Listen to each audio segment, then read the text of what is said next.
Hello and welcome to Diabetes Connections in the News. I'm Stacey Sims, and these are the top diabetes stories and headlines happening now. In the News is brought to you by Mom's Night Out. Treat yourself to some time away with other moms who get it. Our next stops are this fall in Providence, Rhode Island, and Frisco, Texas.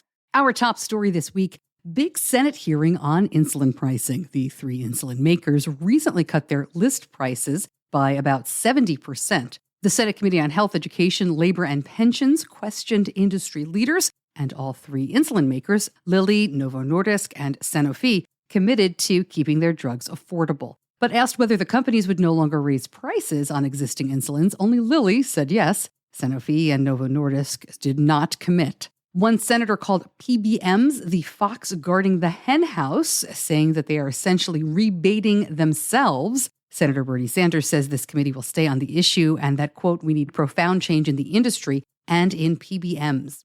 New study says not a big difference in kids between fast-acting insulin and standard insulin. These researchers used a hybrid closed-loop insulin delivery system and found that faster-acting Fiasp did not offer any additional glycemic benefits compared with standard insulin, like Novolog. Participants actually had more cases of high blood sugar with ketosis with the Fiasp. Kids in this study had an average A1C at 7.2 and time in range of nearly 64% at the start of the study. There were no cases of severe hypoglycemia or DKA during either intervention.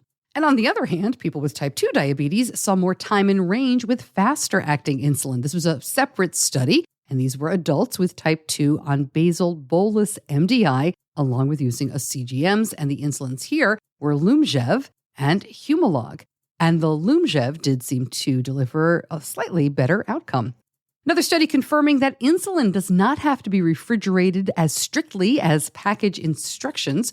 These researchers took 6 different brands and types of insulins and stored them, quote, unopened for 1 to 4 months in non-refrigerated conditions in a real-world setting. This was during the summer in India, and they were all compared with control samples of each insulin, which remained refrigerated. The insulin vials were stored in watertight bags that were placed in either an open plastic container or in clay pots with a separate water compartment. Everybody put their insulin in the shade, and the temperature was measured every 15 minutes by electronic data loggers. The mean maximum temperatures were between 86 and 94 degrees. Most of the insulin stayed fine for 2 months, much of it for 4 months. If you'd like more detail, every study I talk about is linked up at the episode homepage. Just go to diabetes-connections.com for more specifics. It's worth noting that last year, Doctors Without Borders came to a similar conclusion, saying that insulin could be kept at close to 99 degrees for more than a month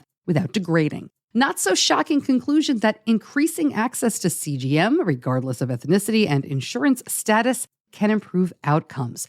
Despite higher rates of complications among T1D kids from lower income backgrounds, diabetes tech is 50% lower among this group. The researchers say, quote, implicit biases and willingness to recommend diabetes technology to youths from underrepresented backgrounds are likely additional contributors to these disparities. So the authors wanted to see what would happen when the outcome was equaled, and they conclude that equitable access to CGM soon after T1D diagnosis could be a first step to improve outcomes for all youth, but acknowledge that access alone is, quote, unlikely to eliminate disparities entirely. Interesting reminder that the seemingly obvious answer isn't always the right one, and it comes from cataract research. Cataracts, the clouding of the lens of the eye, are the number one cause of blindness worldwide and are a common complication of type 2 diabetes. The current hypothesis is called the sugar hypothesis, a terrible name, but it suggests that high blood sugar precedes cataract development. Apparently, this is unproven, but researchers rarely investigate the theory because cataracts are very treatable. But now, after some animal studies, it looks like the damage actually starts in the eye before blood glucose rises above normal. The researchers say it's still too early to tell what exactly is going on, but they hope more study will bring the medical community a step closer to understanding the cellular mechanisms underlying the origins of diabetes complications during the pre-diabetic stage of the disease. And then, they say, they can search for better ways to prevent them.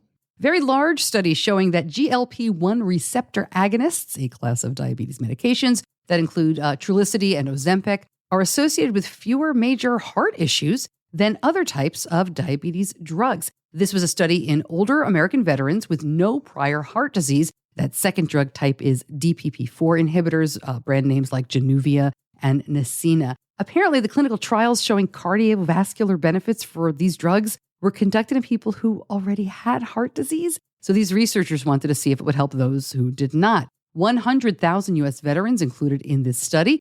Median patient age, 67. Median diabetes duration, 8.5 years. Right back to the news in just a moment. But first, I want to tell you about Diabetes Connections Mom's Night Out. In the 16 plus years since my son was diagnosed with type 1, I have attended dozens of diabetes conferences and events. And now I've taken the best elements from those and created a brand new experience. We have lots of diabetes technology on hand for you to see and learn about. We've got stress-relieving social time where you can meet other moms and speakers who will leave you feeling energized and ready to face the challenges of parenting a child with type 1. We had the first of these this past January. I didn't realize it was the first. I actually expected to just have a great time and do it once, but it went so well, and I heard from people all over the country who wanted one in their town, so I decided to keep going. I know not all of you are parents of children with type 1, but please help me spread the word. Our next stops are Frisco, Texas, and Providence, Rhode Island this fall, back to Charlotte in February, and more cities to come in 2024. Just check out the very top of diabetes-connections.com. You'll see the Mom's Night Out banner, or click on the event tab. Back to the news, and Ascensia has expanded its Eversense Pass, that stands for Payment Assistance and Simple Savings Program. Under the new and improved program, more people with diabetes will be eligible for assistance paying for the Eversense E3 CGM system, which now includes increased savings for eligible first-time users. Eversense is an implanted CGM that lasts 6 months and has a removable smart transmitter. And Garmin has announced expanded regional availability of the Dexcom Connect IQ apps. Their press release says, available for a wide range of Garmin smartwatches, the Dexcom Connect IQ app 3 provides people with diabetes with a secondary way to view their glucose levels right from their wrist. Connect IQ is the app platform for Garmin wearables, bike computers, and outdoor handhelds. It does not mention anything in the press release about not needing a phone. And since we haven't heard from Dexcom, we can pretty much assume this is not Dexcom to Garmin. You still need to bring your phone with you. On the podcast next week, Neil Greathouse is a familiar face on social media, posting every single day as The Beaties. I'll catch up with Neil to talk about what motivated this everyday connection. He does have a job, not in diabetes, although he is also working on a movie and he's got a lot of projects. Last week, I spoke with the marvelous Mrs. Maisel actor Austin Basis about managing T1D on the set and off. And that's in the news for this week. If you like it, please share it. I'm Stacey Sims. Thank you so much for joining me. I'll see you back here soon. Diabetes Connections is a production of Stacey Sims Media. All rights reserved, all wrongs avenged.